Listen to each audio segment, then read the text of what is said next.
All right, so let's just cut the crap and dive headfirst into this K-pop shitstorm. Sounds good to me. You want to know about SM Entertainment, huh? Yeah, let's get into it. These guys, they're like the goddamn puppet masters of K-pop, Yeah, they are.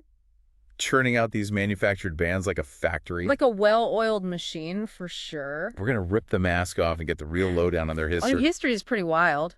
How they climbed to global fame. They're a global phenomenon. It's undeniable. And all the fucked up drama that hides behind those perfect smiles and synchronized dance moves. There's a lot more going on than people realize. We're talking insane contracts, legal batters galore, and a whole lot of exploitation. Yeah, it's not all sunshine and rainbows. We're going deep into the dark side of K-pop, baby. This is going to be a wild ride. So buckle up, because this deep dive is going to be one for the books. It's fascinating how SM Entertainment helped create the Hallyu wave. Hallyu, Yeah, the Korean wave. It sounds kind of cute for the shitstorm they've created. Let's be real, they've got a history of squeezing those young stars dry. There have been a lot of controversies. We're talking slave contracts, legal battles, the whole 9 yards. To understand how we got here, though, we need to start at the beginning. All right, Professor K-pop, hit us with the origin story. Sure. When did this whole SM empire kick off? Well, SM Entertainment was founded back in 1995 by this guy, Lee Soo-man. Okay. Dude had a vision, man, to build the ultimate K-pop machine. And did he succeed? I'd say so. Yeah. They're one of the big 3 agencies in South Korea, and they've launched some of the biggest names in K-pop. Okay. Like BoA, TVXQ, Girls' Generation, Super Junior, EXO, Red Velvet, NCT, aespa. Damn, talk about a star-studded roster. The list goes on and on. But let's cut to the chase. These idols are basically products, right? It's a very manufactured system. Manufactured from day one. For sure. What's the deal with this idol system everyone's always going on about? Basically, kids, sometimes as young as like 10 or 11, they sign up for this super intense training system. Oh, wow. They spend years, sometimes their whole adolescence, learning how to sing, dance, rap, even speak other languages. All under SM's watchful eye. All under SM's control, yeah. No wonder the Korea Fair Trade Commission, the KFTC, has had them in their crosshairs. The KFTC has definitely taken notice. No more than once, I bet. More than once. It's like a K-pop boot camp. Basically. They mold these kids into these perfect little pop stars. That's the goal. No wonder they can pull off those insane synchronized dance routines. Yeah, they train for years. But what's the catch? Well, These kids are basically signing their lives away, right? it's a double-edged sword. How so? On the one hand, you have this highly efficient system for churning out polished, marketable artists. Right. But on the other hand, there's this intense pressure to succeed. I can imagine. We're talking strict diets, grueling schedules, barely any personal freedom. And that's where those notorious slave contracts come in. Exactly. Those contracts are a big part of the problem. Yeah, the accusations are pretty heavy. Yeah. Unfair profit sharing, insane contract lengths, control over their personal lives. It's a lot of control over young people. It's like they own these kids. It's a very controlling system. We've seen a lot of artists, both current and former, speaking out against SM. Yeah, there have been quite a few. And this isn't just gossip. We're talking lawsuits, public accusations, the whole shebang. This is serious stuff. Let's dig into some of these cases. Okay. What about that lawsuit filed by some of the TVXQ guys? Oh, yeah, the TVXQ case. Wasn't that one of the first to blow the lid off this whole mess? It was definitely a turning point. Let's rewind a bit. Okay. TVXQ, they were huge, right? Huge. Basically the kings of K-pop back in the day. Global phenomenon they were. So what made these rising gods turn against their creators? Well, in 2009, 3 of the members, Jijeon, Yuchun, and Junsu, they decided they had enough. They filed a lawsuit against SM Entertainment, challenging the validity of their 13-year contract. 13 years. That's a long time. That's longer than some prison sentences. It's a very long time to be bound to a company. And what was their main argument? Their argument was that the contract was absurdly long and that the profit distribution was completely unfair.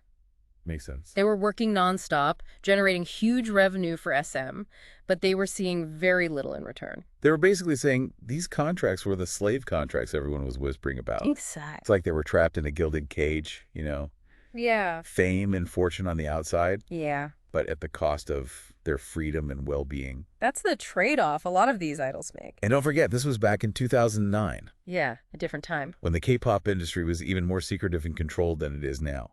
It was much harder for artists to speak out. These guys were taking a huge risk by speaking out. They were. So how did SM react? Not.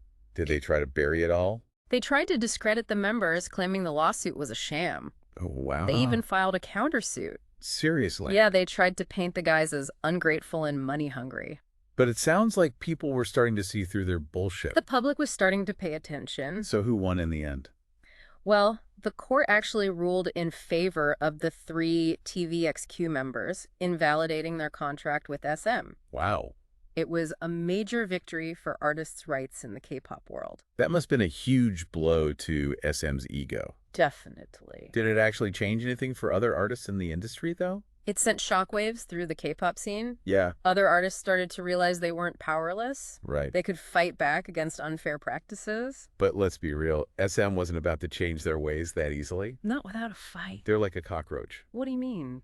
They always seem to survive, no matter what. They're a very resilient company. So what about Han Gang? Yeah, Han Gang. He sued SM around the same time, right? He did. What was his deal? Well, Han Gang was the only Chinese member of Super Junior. Right. And he filed his lawsuit against SM Entertainment in December of 2009. Same issues as the TVXQ members. Pretty much, yeah. Unfair profit distribution. Yep. An insanely long contract. Absolutely. No control over his career. That's right. Same shit. Different day. Yeah, pretty much. But Han Gang's case brought something else to light, didn't it? What's that? The discrimination against foreign idols. Oh, right, yeah. He claimed that SM treated him differently from the Korean members of Super Junior, He did. limiting his opportunities and controlling his activities. Yes, he felt like he was being treated unfairly because he was Chinese. That's messed up. It is. It's one thing to be exploited, but to be treated like an outsider in your own group, It adds another layer of difficulty. that's gotta sting. Definitely. So what happened with Han Gang's lawsuit? Did he manage to break free from SM's grip? Did he? He did after a long legal battle. Good for him. Han Gang and SM reached a settlement in 2011. What were the terms? The details weren't made public, but Han Gang left Super Junior and went back to China to pursue a solo career. It's sad to see these talented artists having to choose between their dreams and their basic rights. It's a tough position to be in. But the drama didn't end there, did it? No, not at all. More lawsuits were coming from SM's other groups. Things were just getting started. Right. Right. In the following years, there was a whole string of high-profile lawsuits There were. involving Chinese members of EXO. EXO was the next big group to face these issues. EXO, SM's other mega group. Exactly. They were like the new TVXQ, right? Very similar trajectory. Super popular, super talented, and super exploited, if the rumors are true. Let's just say there were a lot of similarities. Let's talk about those EXO lawsuits. Okay. Who was the first to jump ship? The first to file a lawsuit was Chris Wu, Chris Wu, right? a Chinese-Canadian member of EXO. When did this happen? This is in May 2014. What did he accuse SM of? He accused them of treating him like a product, ignoring his health issues, and stifling his creativity. Sounds familiar. Yeah, a lot of the same complaints. SM just can't seem to treat their artists with any respect. It's a recurring theme. Chris Wu's departure from EXO must have been a major blow to the group, right? It was. And to SM Entertainment. Definitely a big deal. He was hugely popular, He was. and his lawsuit caused a media frenzy. It did. Of course, SM denied everything and tried to make him look bad. That was their typical response. But Chris wasn't the only one. No, he wasn't. Just a few months later, another Chinese member of EXO filed a similar lawsuit. That was Luhan. Luhan, right? In October 2014. What were his reasons for bailing? He cited the same issues: unfair profit split, lack of creative freedom, and health concerns. It's almost like SM is incapable of treating their artists fairly. It's a pattern? What was Luhan's specific beef with them? Well, Luhan claimed that SM had completely ignored his health, Really? forcing him to work even when he was sick and injured. That's awful. He also said they favored the Korean members of EXO over the Chinese members. Giving them better opportunities. Exactly. So not only were they exploiting their artists, they were playing favorites too. It seems that way. That's fucked up. It is. What did SM have to say about all this? Predictably, they denied everything. Oh, really? Said Luhan was being selfish and ungrateful. At this point, their reputation was pretty much in the gutter though, right? Yeah, their reputation had taken a hit. And the public was on the side of the artist. The public was starting to see SM's pattern of behavior. They couldn't keep up the act forever. No. Their greed was finally catching up with them. You could say that. And the exodus from EXO continued, right? Yes, it did. In August 2015, Tao, another Chinese member, became the third to sue SM and leave the group. That's right. Okay, this is getting ridiculous. 3 members from the same group, all suing for basically the same reasons. Exactly. What was Tao's issue with SM? Yeah, what was his deal? Well, Tao's lawsuit really zeroed in on SM's alleged disregard for his health and well-being. Okay. He claimed he'd gotten injured multiple times while he was with EXO, but SM had failed to provide him with adequate medical care. It's like they saw their artists as disposable, Yeah, like they were just cogs in a machine. literally risking their health and careers for the sake of profit. It's a disturbing pattern. And these were just the biggest, most public cases. Right. There were tons of other artists who spoke out against SM, claiming unfair treatment and exploitation. I've read a lot of stories. It's like a horror movie for K-pop idols. What do you mean? You sign a contract with SM Entertainment, and you just pray you make it out alive. It's a tough industry. But these lawsuits weren't just about individual artists, were they? No, they weren't. They had a bigger impact. On the K-pop industry as a whole. Right. Right. They forced the industry to finally confront its problems They did. and led to some reforms, Yeah. though they were slow and often not enough. There's always room for improvement. The KFTC, South Korea's Fair Trade Commission, Yeah. they stepped in, didn't they? They did. They investigated SM's contract practices. That's right.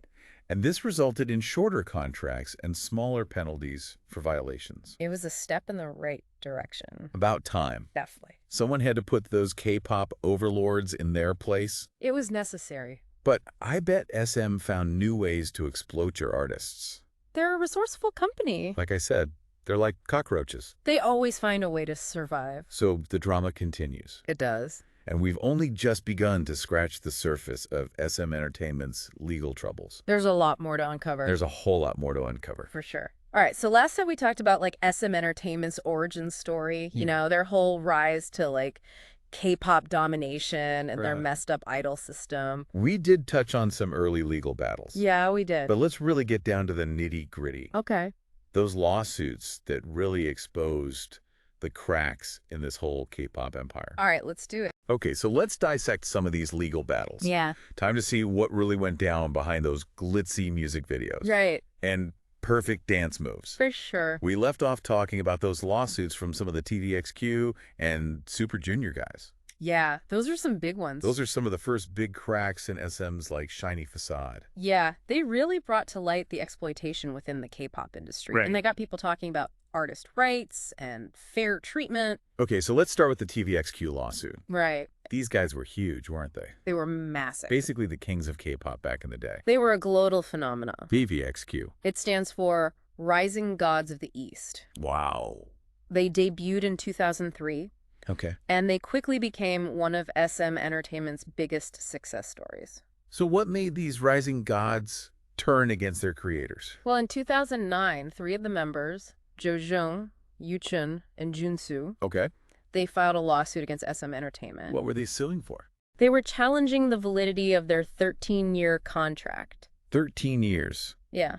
That's practically a life sentence in the music industry. It's a very long time. What was their argument? Their argument was that the contract was absurdly long and that the profit distribution was completely unfair. They were working nonstop, right? Oh, yeah. Generating tons of money for SM, Millions, probably. but seeing very little in return. Basically, they were arguing that these contracts were the slave contracts everyone was whispering about. It's like they were trapped in this gilded cage, you know? Yeah, I get what you mean. All the fame and fortune, but at what cost? Right. Their freedom and well-being. Exactly. And remember, this was back in 2009, A different time. when the K-pop industry was even more secretive and controlled than it is today. It was. These guys were taking a huge risk by speaking out. Oh, yeah, they were. So how did SM react to all of this? Well, they denied everything. Really? Yeah, they claimed the lawsuit was a sham, and they even filed a countersuit. They tried to paint these guys as ungrateful and money-hungry. That's right. But it sounds like people were starting to see through their bullshit. The public was starting to question things. So who won in the end? The court ruled in favor of the 3 TVXQ members. Get out of here. Yeah, and it invalidated their contract with SM Entertainment. Wow, that's huge. It was a major victory for artists' rights in the K-pop world. That must have been like a huge blow to SM's ego. It must have been. So did it actually change anything for other artists in the industry? It sent shockwaves through the K-pop scene. Okay. Other artists started to realize that they weren't powerless Yeah. and that they could fight back against these unfair practices. But let's be real. SM wasn't about to change their ways that easily. No, not without a fight. They're like a cockroach.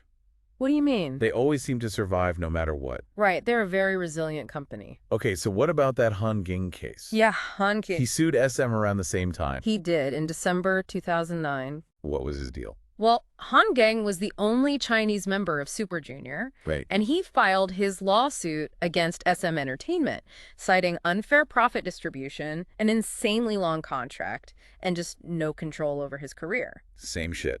Different day. Pretty much, yeah. But Han Gang's case, it brought another problem to light, didn't it? Yeah, discrimination against foreign idols.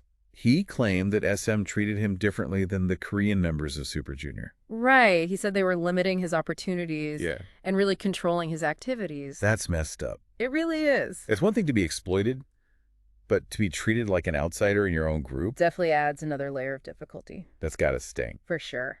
So what happened with Han Gang's lawsuit? Did he manage to break free from SM's grip? Did he? After a long legal battle, Yeah. Han Gang and SM Entertainment reached a settlement in 2011. Okay. The details weren't made public, but Han Gang left Super Junior and went back to China to pursue a solo career. Good for him. It's sad to see these talented artists having to choose between their dreams and their basic rights. It's a tough choice to make. But the drama didn't end there. Oh no, it didn't. It seems like more lawsuits were coming from SM's other groups. Things were just getting started. Right. Mhm. In the following years, there was a whole string of high-profile lawsuits. Yeah, involving Chinese members of EXO, another one of SM Entertainment's mega groups. They were like the new TVXQ, right? Very similar, yeah. Super popular, Huge, super talented, extremely talented. and super exploited, if the rumors are true. There are a lot of similarities. Let's talk about those EXO lawsuits. Okay. Who was the first to jump ship? The first to file a lawsuit was Chris Wu, Chris Wu. a Chinese-Canadian member of EXO. And when was this? This was in May 2014. What did he accuse SM of? He accused the agency of treating him like a product, ignoring his health issues, and stifling his creativity. Sounds familiar. Same old story. SM just can't seem to treat their artists with any respect. It's a recurring theme. Chris Wu's departure from EXO. That must have been a major blow to the group. It was. And to SM. Definitely. He was hugely popular. Very popular. And his lawsuit caused a media frenzy. Oh, yeah. He was all over the news. Of course, SM Entertainment denied everything and tried to make him look bad. That was their go-to response. But Chris Wu wasn't the only one. No, it wasn't. Just a few months later, another Chinese member of EXO filed a similar lawsuit. That was Lu Han. Luhan. Yeah, in October 2014. What were his reasons for bailing? He cited the same issues: unfair profit split, lack of creative freedom, health concerns. It's almost like SM Entertainment is incapable of treating their artists fairly. It does seem that way. What was Luhan's specific beef with them? Well, Lu Han claimed that SM had completely ignored his health. Really? They were forcing him to work even when he was sick and injured. That's messed up. And he also said they favored the Korean members of EXO over the Chinese members. Giving them better opportunities. Yes. So not only were they exploiting their artists, they were playing favorites too. It appears so. That's fucked up. It is a disturbing pattern. What did SM have to say about all this? They predictably denied everything. Did they really? Yeah. And said Lu Han was being selfish and ungrateful. But by this point, their reputation was pretty much in the gutter though, right? Their reputation had definitely taken a hit. Yeah. And the public was on the side of the artists. People were starting to see the pattern of behavior. They couldn't keep up the act forever. No, they couldn't. Their greed was finally catching up with them. You could say that. And the exodus from EXO continued, right? It did, yes. In August 2015, Tao, another Chinese member, became the third to sue SM and leave the group. That's right. Okay, this is getting ridiculous. 3 members from the same group, all suing for basically the same reasons. What was Tao's issue with SM? Tao's lawsuit really focused on SM Entertainment's disregard for his health and well-being. Yeah. He claimed that he had gotten injured multiple times while he was with EXO. Right. But SM Entertainment had failed to provide him with adequate medical care. So it's like they saw their artists as disposable. Like cogs in a machine. Literally risking their health and careers for the sake of profits. It's a disturbing pattern. Keep in mind, these were just the biggest, most public cases. Right. There were tons of other artists who spoke out against SM, claiming unfair treatment and A exploitation. lot of artists have come forward with their stories. Like a horror movie for K-pop idols. How so? You sign a contract with SM Entertainment, Right. and you just hope you make it out alive. It can be a brutal industry. But these lawsuits, they weren't just about individual artists, were they? No, they were. They had a bigger impact, right? Yeah, on the K-pop industry as a whole. They forced the industry to confront its deeply ingrained problems, They did. and this led to some reforms, Some changes were made. although they were slow and often not enough. There's always room for improvement. The KFTC, South Korea's Fair Trade Commission, they stepped in. They investigated SM's contract practices, Right. and this resulted in shorter contracts and smaller penalties for violation. It's a step in the right direction. About time. Definitely. Someone had to put those K-pop overlords in their place. It was necessary. But, I bet SM Entertainment found new ways to exploit their artists. Well, they're a resourceful company. Like I said, they're like cockroaches. They always find a way to survive. So the drama continues. It does. And we've only just begun to scratch the surface of SM Entertainment's legal troubles. There's a lot more to uncover. Okay, so we've spent the last 2 parts of this deep dive really getting into, SM Entertainment's history. We've covered a lot of ground. Their messed up idol system. Right. And those insane lawsuits that expose, their super shady practices. Yeah, we've seen some pretty shocking stuff. But the shitstorm doesn't stop there, does it? Not even close. There's a whole other level of controversy swirling around this K-pop giant. It's like a never-ending saga. Accusations of price fixing, unfair competition, Uh-huh. and even a full-on boycott of a major awards show. They don't mess around. These guys do not play by the rules. Nope. So let's talk about that Mnet Asian Music Awards boycott. The MAM-A boycott. That was a seriously ballsy move, even for SM. It was a big deal. What the hell went down there? So back in 2009, SM Entertainment pulled all of their artists from the Mnet Asian Music Awards. All of them. All of them. Wow. They basically accused Mnet, the organizers, of rigging the whole thing to favor their own artists. So they were calling out the competition. Basically. That's some serious K-pop beef. It was a big controversy. What were their specific complaints, though? Well, SM Entertainment claimed that the selection process for award winners was a total mystery, Okay. and that the voting system was rigged. So they felt like their artists were getting screwed over. Exactly, especially Girls' Generation, who were killing it on the charts at the time. Right, hey, our girls are the queens of K-pop. Give them the damn awards. Give me- There were definitely some questions about the voting, though. Like what? Fans had to pay to vote. Oh, wow. And there were rumors that Mnet was manipulating the results to benefit their own artists. That sounds shady as hell. It did raise some eyebrows. But was SM just being a sore loser, or did they have a point? It's hard to say for sure. There's always been speculation about favoritism and backroom deals in these award shows. Right.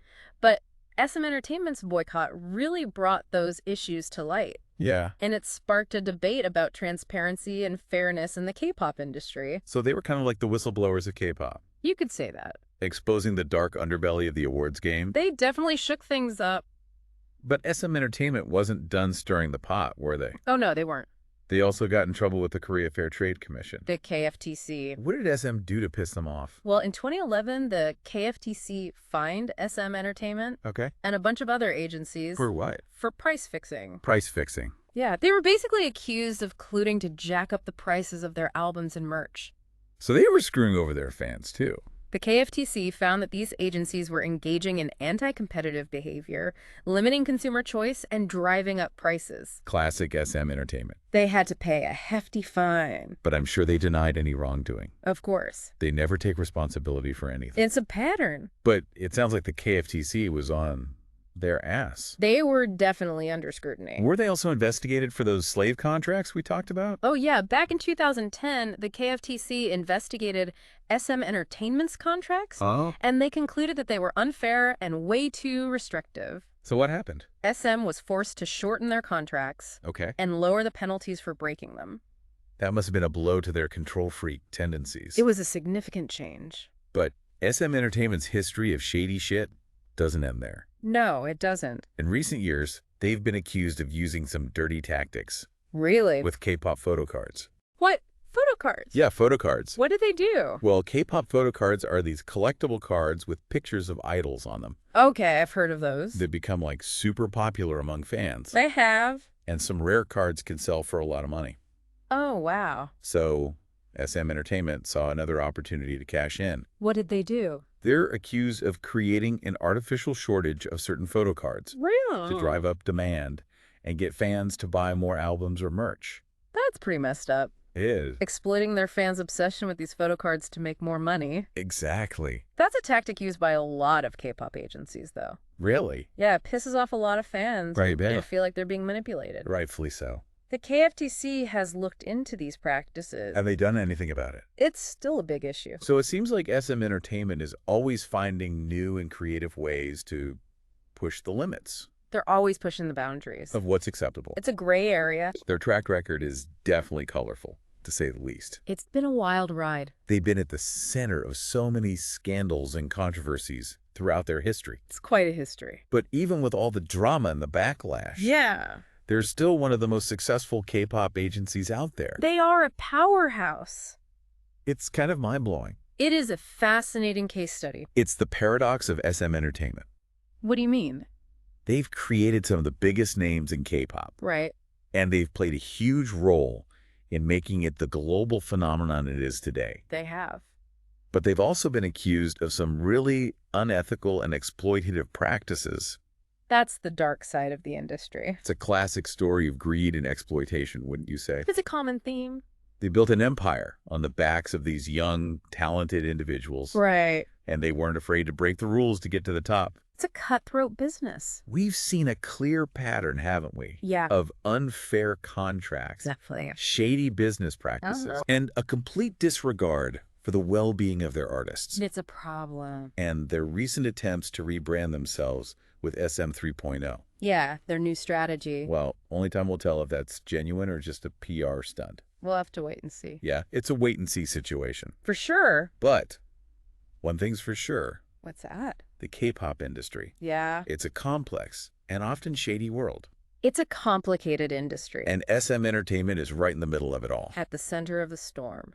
So there you have it, folks. That's SM Entertainment. The inside scoop on SM Entertainment The K-pop factory. that churns out hits and controversies in equal measure. That's a fascinating story. We've explored their rise to fame, Their humble beginnings, their darkest secrets, the things they don't want you to know. and the constant battle for power and control in the K-pop industry. It's a never-ending struggle. It's a story that's still unfolding, wouldn't you say? Absolutely. New chapters are being written every day. It's always evolving. Who knows what the future holds for SM Entertainment and the world of K-pop? It's hard to say. But one thing's for certain. What's that? It's going to be a wild ride. Oh, yeah, for sure. That's it for our deep dive into the dark side of SM Entertainment. Thanks for listening. We've exposed the good, the bad, and the ugly. We left no stone unturned. Until next time, keep your eyes peeled for the latest K-pop drama. Stay tuned. And remember, everything that glitters ain't gold. Wise words. Peace out.